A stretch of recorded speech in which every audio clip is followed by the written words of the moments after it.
Bonjour à tous, bienvenue dans cette nouvelle vidéo. Aujourd'hui, je suis en compagnie d'Anne Ciré, qui est coach, psychothérapeute et qui est bien sûr maman d'un adolescent de 14 ans. Donc aujourd'hui, je vais essayer de lui poser un maximum de questions pour avoir des astuces, des conseils et le point de vue d'une professionnelle et d'une maman qui vit à la fois en France et au Canada puisque tu vis dans plusieurs pays. En Australie. En Australie. En Australie, exact. Donc voilà, j'espère que cette vidéo va vous plaire. Si c'est le cas, pensez à mettre un petit like, à vous abonner. C'est parti.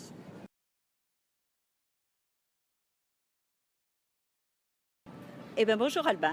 Salut Anne, merci en tout cas d'être ici. La première question que j'ai envie de te poser en tant que psychologue et que maman, Oui. j'ai envie de savoir qu'est-ce qu'il se passe dans le cerveau d'un adolescent et pourquoi généralement on dit que c'est une phase qui est plutôt difficile avec la crise d'adolescence, les comportements difficiles, etc. Ouais, très bonne question. Alors, on parle souvent de crise d'ado. Alors, j'aime et j'aime pas, Mhm. parce qu'en fin de compte, effectivement, c'est un passage particulier, mais on peut très bien le vivre sans que ça soit vraiment une crise. Et en général, ce que j'ai tendance à dire aux futurs parents, Mhm. ou tout au moins futurs parents d'ados, Oui. c'est préparez-vous plutôt à la période de l'adolescence. Ça fait parce que peur. non, pas du tout, mais quand on sait à quoi s'attendre, c'est beaucoup plus facile de passer donc une période qui peut être un peu turbulente. Et comme tu l'as dit, il y a des transformations qui sont plutôt nombreuses, aussi bien physiologiques. Il y aura des développements cognitifs qui vont changer, il y aura des développements sociologiques, il y a toute la transformation au niveau biologique, physiologique avec les hormones. Mm. Et donc, la principale, et moi qui m'intéresse parce que j'adore la neuroscience, c'est au niveau du cerveau. Donc, il faut savoir que le cerveau d'un adolescent, il se transforme, je dirais, depuis qu'on est petit, il se transforme. Oui. Mais ce qu'ont tendance à pas connaître les parents, c'est que le cerveau va se transformer à partir de l'âge de 10-12 ans. Et là, on a un développement de la zone frontale. D'accord. Donc, beaucoup de transformations. On a un élagage, alors sans être trop scientifique, on a un élagage des connexions synaptiques, une retransformation au niveau plasticité du cerveau. Et donc, voilà, il faut s'attendre à une perturbation au niveau... Donc, ça veut dire qu'au niveau du cerveau, les connexions vont évoluer, les Exactement. différentes parties, la plasticité du cerveau, c'est-à-dire quelle partie on utilise en fonction de quelle tâche va se mettre en forme, va évoluer, va s'adapter. Et donc, si tu m'expliques donc que toutes ces transformations-là vont provoquer des comportements qui peuvent paraître un petit peu disproportionnés Voilà. ou... Et en plus, tu as les hormones. D'accord. Et surtout, il ne faut pas oublier quand même que votre ado, vous en avez certains en 2 ans, prendre je ne sais pas combien de centimètres. Il y a quand même cette transformation du corps qui fait un peu peur et qui peut angoisser un ado. Donc il est déjà pas bien dans son corps. D'accord. Donc mise en plus cette transformation au niveau plasticité, donc au niveau synaptique. En fin de compte, on fait un élagage, on coupe ce qui ne sert pas. Donc on coupe, dirons-nous, tac, tac, tac, les arborescences qui ne sont pas utiles. D'accord. Et on les renforce par d'autres et on perd quelques neurones qui ne sont plus utiles. Mais en gros, c'était un super ordinateur D'accord. et tu as en fin de compte tes connexions que tu renforces. D'accord. D'où, Ok. lors de cette transformation, il faut s'attendre quand même à un peu... Rien que le fait de le savoir, je pense que ça permet de prendre du recul et de se dire que finalement, on est tous passés par là et qu'il y aura une phase forcément où il y aura des comportements qui peuvent plus ou moins être disproportionnels. Et donc de prendre du recul, ça permet aussi de peut-être déstresser un petit peu, d'être moins anxieux et de se dire ok, c'est naturel, c'est normal, on se calme. Oui, et puis ce que je trouve que les parents oublient beaucoup, c'est qu'eux-mêmes sont passés ados. Oui. Et là, il faudrait quand même qu'ils se remettent un peu quelques années en arrière et qu'ils se rappellent ça. En tant que jeune, je m'en souviens très bien et je sais ce que ça fait.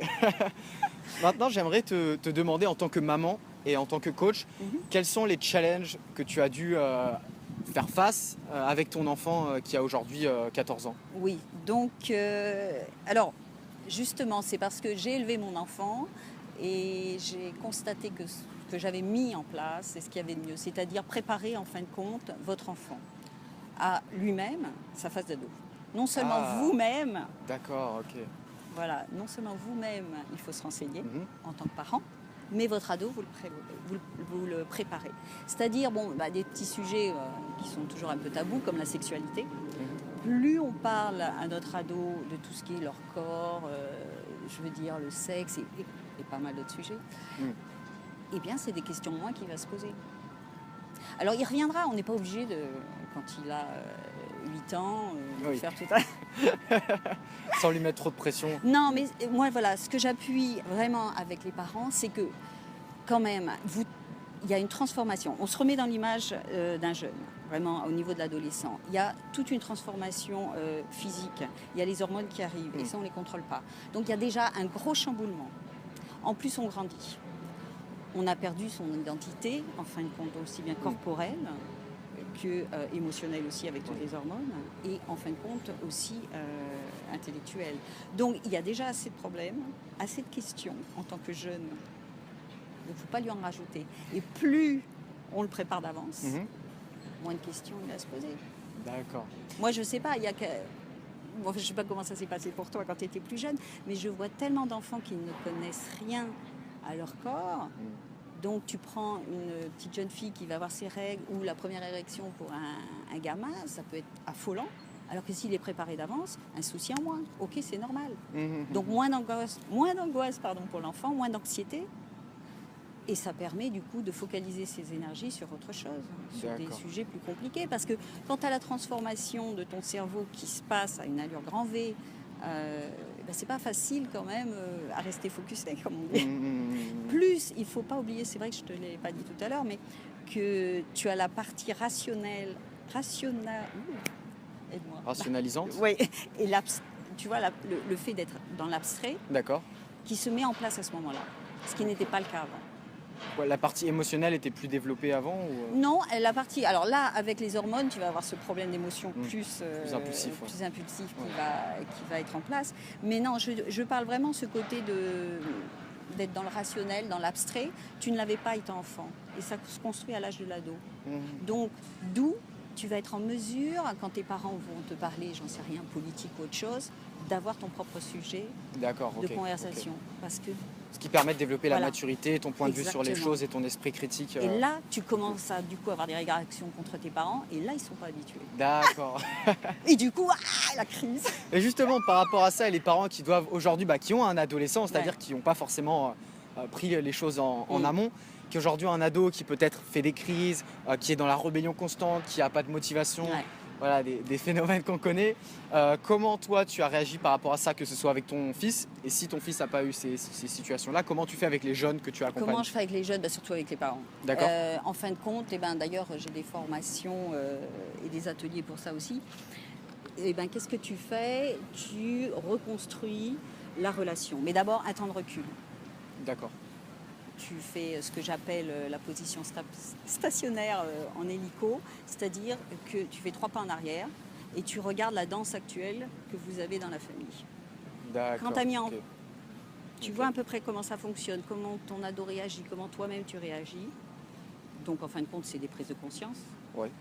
À ce moment-là, tu retravailles autre chose. Et si...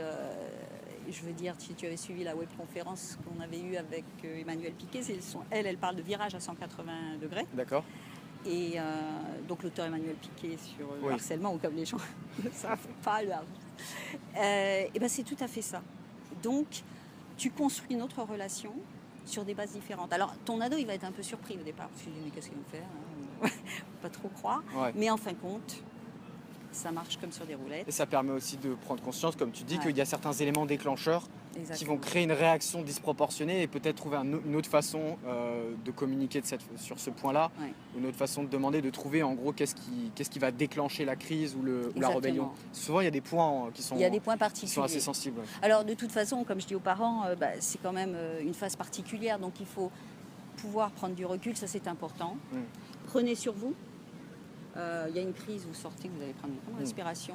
Ne venez pas discuter quand c'est un moment chaud. Revenez plus tard. Enfin, il y a plein de trucs qu'on pourrait discuter. Mais je dirais, c'est surtout, on travaille donc sur ça et sur la communication. D'accord. Et puis à côté, tout ce que j'ai commencé à expliquer sur le cerveau et autres, quand tu donnes cette information aux parents, ah oui. Et de la même manière, quand tu le donnes aux ados, parce que moi j'interviens si tu veux, en énergie-psychologie auprès de jeunes dans des lycées. Mhm. Et quand tu leur expliques ça, eh ben, ils se sentent moins coupables. Parce qu'ils sont tellement avec des parents, des profs qui les culpabilisent, qu'ils disent « Ah oui, alors c'est pour ça que je faisais ça. C'est fantastique ». Donc en fin de compte, la formation, elle est bonne pour les deux. C'est clair, de toute façon, ça va dans les deux sens. Hein. Tout à fait. Et justement, tu parlais de communication. Est-ce que tu pourrais nous partager quelques petites pépites, quelques petites astuces pour bien communiquer avec son ado et bien vivre? Ok, l'humour. Moi, c'est ce que je fais tout le temps. Tout le temps avec mon fils, c'est l'humour. L'humour, d'accord. Mais alors vraiment même théâtral. D'accord. Je veux dire. Et puis, ne pas hésiter à montrer vos points faibles. Ok, parce que si on veut leur apprendre des émotions, il faut déjà... N'oubliez pas... Enfin là, je parle pas, mais à toi, pas toi, parce que tu n'es pas encore parent. Que quelque part, on éduque par l'exemple. Et alors ça, c'est le deuxième point. Donc déjà, si on dédramatise, mais genre, ne dis pas j'arrête de fumer si en tant que parent on fume. Oui, c'est clair. Non, mais c'est clair. Et même si on dit à l'enfant oui, mais justement ne fais pas comme ça, c'est parce que je suis passée par là que. Oui. C'est pas non plus forcément un argument. Oui. Donc les astuces, c'est ça. Pour moi, la première, c'est vraiment garder la communication, la relation. Vraiment l'humour. Après, j'ai 100 autres astuces. Mais bon, alors si on n'a pas d'humour en tant que parent... Après, pour moi, il y a beaucoup de parents qui me disent « Oui, j'ai pas d'humour, comment je fais, etc. » Mais il n'y a pas besoin d'être un clown pour communiquer avec son ado. Je veux dire, moi, je suis pas spécialement marrant, mais il suffit juste de pas se prendre au sérieux, la dérision. Exactement. La dérision, ça fonctionne à chaque fois. Complètement. Si votre ado vous fait une remarque ou qu'un jeune vous fait une remarque, allez dans son sens. Dire « Oui, tout à fait, je me suis habillé comme un sac parce que j'ai pas de style. » Et le fait d'assumer ça, déjà lui, ça va lui rappeler la cour de récré, ses amis, il va se sentir beaucoup plus à l'aise. Et en plus, ça va instaurer une bonne relation de confiance. Oui, il y a quand même l'humour, on peut le pratiquer vraiment à tous les niveaux, pas forcément que la dérision. Et puis quand même, cet autre point, c'est s'il y a une crise, vraiment attendre plus tard pour rediscuter. Okay. Que tout se calme, parce qu'il ne faut pas oublier qu'on a cette histoire d'hormones, donc c'est même pas la peine de discuter. Et puis je pense que de toute façon, là c'est une autre partie où on pourrait parler du cerveau, les côtés amygdaliens, reptiliens, mais si on se... Je veux dire, en tant qu'adulte, si on est en pleine crise, c'est pas la peine de chercher à nous résoudre. Et au contraire, ça va même aggraver le problème. D'accord. Et alors, un autre petit point, c'est... Moi, je choisis aussi, quand tu me posais les questions, alors là, par rapport à mon fils, je choisis des situations similaires quand j'ai un message à passer. C'est-à-dire, je ne sais pas, tu regardes un film où tu as les voisins qui ont une expérience, et là, tu parles sur un sujet, mais de façon... D'accord, tu lances des petites allusions, des petites graines, et tu vois si ça va prendre. Et puis même, tu peux parler de quelque chose qui... par exemple, la drogue, la cigarette, pour revenir, l'alcool. Si tu vois qu'il y a quelqu'un qui a eu un problème, tu dis, ah bah tu vois, ça c'est les problèmes... Mais pas d'une façon... Sans culpabiliser, sans dire, tu vois, c'est les ravages de la drogue. Non, plutôt dire, ok, voilà, même montrer... constater ensemble, dire même poser des questions, je trouve ça intéressant, qu'est-ce que tu en penses, qu'est-ce que toi tu aurais fait dans cette situation-là, le préparer psychologiquement. Exactement. Parce que de toute façon, c'est sûr et certain que dans la cour de récré, il y aura des sollicitations par rapport à la cigarette, par rapport à l'alcool, etc. Et il ne faut pas non plus diaboliser ça, il va faire ses expériences, et comme dans la vie, il va faire ses expériences, mais si au préalable, en amont, on l'a suffisamment préparé, on lui a fait prendre conscience qu'il y avait certains aspects négatifs dans la consommation de drogue et d'alcool, il fera ce choix par conscience et non pas par obligation par rapport à... Et puis même, qu'il essaye. De toute façon, on se construit à travers les expériences. Il aura fait une fois, il dira non, effectivement, c'est pas pour moi. Parce que plus on interdit... Alors ça, c'est aussi autre chose. C'est par exemple, mon fils, moi je lui dis, il n'est pas obligé d'aller à l'école. Moi, je souhaiterais qu'il fasse du e-learning. Ah oui? Du coup, il y va. Et alors, voilà, ça, c'est l'autre astuce. Mais alors là, t'étonnes pas trop. Ouais. On rigole trop, voilà. C'est que je lui apprends à assumer les conséquences de ses actes. Pour moi, le mot respect est très important. D'accord. Donc ça, c'est quelque chose que tu retrouveras partout. Et tu prends le jeune, et même, j'aime pas dire le jeune. On avait un petit argument même sur les histoires d'ados, mais c'est une personne à part entière. Et justement en construction. Et arrivé à l'âge de l'ado, qu'est-ce qu'il fait l'ado? Moi, je trouve qu'il fait son métier, c'est-à-dire se séparer, prendre son indépendance. Exactement. Et même quand il y a ce trop-plein d'hormones, je trouve ça génial, parce qu'en fin de compte, c'est là où il va chercher la petite amie ou le petit ami ou autre chose. Et bien, on retrouve un aspect des tribales, des hordes au niveau animal, qui va le pousser vers l'extérieur. Et le fait qu'il recherche les copains c'est la même chose. Et là, ça fait partie du cerveau reptilien. Hop, on cherche la horde, on cherche la compagne avec l'instinct de reproduction. Et ça fait se séparer des parents. Donc ne vous inquiétez pas. Et au contraire, il faut accompagner vos ados de la meilleure manière possible. Et ils vous reviendront toujours en tant que vraiment... En tant qu'adulte. Exactement. Et plus il est épanoui. Merci pour tous ces partages. Où est-ce qu'on peut te retrouver justement? Où est-ce qu'on peut retrouver toutes tes astuces, tes conseils, tout ce que tu partages? Eh bien, j'ai donc mon website qui est www.annesiret.com qui se touche, S-I-R-E-T. Et sinon, eh bien, il y a une plateforme Parents Ados Épanouis où on fait des interviews donc, d'invités spéciaux qui nous apportent plein d'astuces et c'est tout. Super, on mettra le lien juste en dessous de la vidéo. Donc n'hésitez pas à aller visiter son site. Pour finir, je vais te poser mes 3 petites questions que je pose aux invités. Alors la première question, c'est si tu pouvais partager quelque chose à toi qui viens d'être maman, qu'est-ce que ce serait? Eh bien, je te dirais qu'il faut écouter son instinct et son intuition. D'accord, ok. Et puis écouter son enfant. Et depuis, en fin de compte, 14 ans, bon, je t'ai dit que je travaillais dans la psychologie énergétique, donc tout ce qui est fréquence. Si nous, on n'est pas bien, on ne va pas pouvoir avoir un enfant qui soit bien dans ses baskets. Donc ça, je l'ai vachement ressenti au moment où mon enfant est né. Et il faut continuer à garder ce côté épanoui, tant qu'on peut, avec du travail sur soi. Même si j'ai commencé par, tu vois, une psychanalyse quand j'étais jeune, j'arrête pas de faire du développement personnel sur moi. Exact. Et il faut jamais arrêter. D'ailleurs, c'est valable pour tout. Je veux dire, moi, je le vois dans mes projets, que ce soit entrepreneuriat, projet de voyage, etc. Si on fait les choses, mais qu'on n'est pas dans la bonne énergie, dans la bonne attitude, ça va être difficile de faire sortir quelque chose de productif. Ça va servir à rien de se forcer, de se taper dessus, de s'auto-flageller. D'abord, penser à comment je peux me sentir bien. Et de toute façon, quand on se sent bien, on impacte les autres. Les autres ont envie d'être en contact avec nous. Donc tout se passe très bien.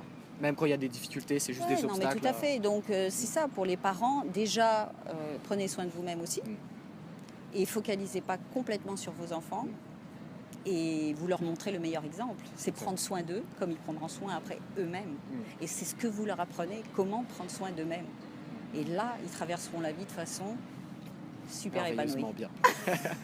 Bon, alors tu as 2 autres questions. Deuxième petite question. Si tu pouvais changer une chose sur Terre, qu'est-ce que ce serait? Alors moi, je ne changerais rien. Tu changerais rien? Je suis très optimiste dans la nature humaine. C'est la première fois que j'ai cette réponse, c'est intéressant. D'accord. Et dernière petite question. C'est quoi pour toi une vie épanouie? Eh bien, à la façon ado, c'est bien dans ses baskets. Bien dans ses baskets, ok. Merci beaucoup. Je t'en prie, merci Albin. N'hésitez pas à retrouver son site internet. Et puis nous, on se retrouve très rapidement pour une prochaine vidéo, un prochain article. Bye.